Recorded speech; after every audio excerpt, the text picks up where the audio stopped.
Hi friends, ఈరోజు ఈ వీడియోలో పిఎం కిసాన్ గురించి చాలా ముఖ్యమైన అప్డేటు మీతో షేర్ చేయబోతున్నాను. ఈ నెల అంటే నవంబర్ 19న దేశవ్యాప్తంగా రైతుల ఖాతాల్లో పిఎం కిసాన్ 21 విడత డబ్బులు జమ కానున్నాయి. అఫీషియల్గా మనకు అప్డేట్ కూడా వచ్చింది, డేట్ ఫిక్స్ చేశారు. సో మీకు ఈ 2000 రూపాయలు రావాలంటే ఖచ్చితంగా మీరు ఈ 3 పనులు చేయాల్సి ఉంటుంది, లేకపోతే మీకు డబ్బులు రావు. ఆ 3 పనులు ఏంటి, దానికి సంబంధించిన పూర్తి ఇన్ఫర్మేషన్ ఈ వీడియోలో తెలుసుకుందాం. సో కేంద్ర ప్రభుత్వం పిఎం కిసాన్ నిధుల విడుదలకు ముహూర్తం ఖరారు చేసింది. అలాగే ఈ విడత ద్వారా దేశంలో 11 కోట్ల మంది రైతులకు లబ్ధి అందించబోతుంది. సో ఈసారి 2000 రూపాయల ఇన్స్టాల్మెంటు రావాలంటే రైతులు 3 ముఖ్యమైన పనులు తప్పనిసరిగా పూర్తి చేసి ఉండాలి. అవేంటంటే ఎన్పిసి అప్డేటు, ఈకేవీసీ కంప్లీట్ చేయడం, ఇంకా ల్యాండ్ వెరిఫికేషను. ఇప్పుడు వీటిని ఒక్కొక్కటిగా సింపుల్గా చెప్తాను.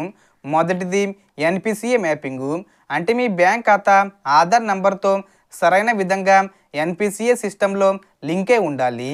సో అదేవిధంగా ఇది జరిగితేనే ప్రభుత్వం పంపే డీబీటీ డబ్బులు మీ ఖాతాల్లో సేఫ్గా చేరతాయి. రెండోది ఈకేవీసీ, ఇది పిఎం కిసాన్లో అత్యంత తప్పనిసరి స్టెప్పు. ఈకేవీసీ పూర్తి చేయకపోతే మీ పేరును ఆటోమేటిక్గా లిస్ట్ నుండి తప్పిస్తారు. కాబట్టి పిఎం కిసాన్ పోర్టల్లో లేదా మీ సమీప సిఎస్సి సెంటర్లో ఆధారు, ఓటీపీ లేదా బయోమెట్రిక్ ద్వారా ఈకేవీసీ వెంటనే పూర్తి చేయాలి.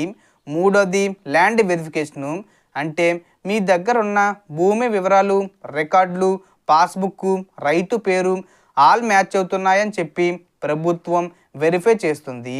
2019 ఫిబ్రవరి 1 తర్వాత కొనుగోలు చేసిన భూములకు పిఎం కిసాన్ వర్తించదు. అందుకే ల్యాండ్ రికార్డ్స్ అప్డేట్ చేయడం చాలా అవసరం. ఈ 3 steps NPC update, eKYC, land verification క్లియర్గా కంప్లీట్ చేసిన రైతుల ఖాతాల్లోనే ఈ 19న 2000 రూపాయలు నేరుగా జమ అవుతాయి. కాబట్టి మీ డబ్బులు ఆగకుండా ఉండాలంటే ఈ 3 పనులు చెక్ చేసుకొని వెంటనే పూర్తి చేసుకోండి. సో అన్ని ఏర్పాట్లు సిద్ధం చేస్తున్నారు, అంటే సభ ఎక్కడ పెట్టాలి, కార్యక్రమాన్ని ఎలా ప్రారంభించాలి, ఇలా అన్ని ఏర్పాట్లు సిద్ధం చేస్తున్నారు. సో మనకు వచ్చిన ఇన్ఫర్మేషన్ ది ఫ్రెండ్స్. మీకు ఈ వీడియో నచ్చితే లైక్ చేయండి, షేర్ చేయండి అండ్ సబ్స్క్రైబ్ చేసుకోండి. Thanks for watching.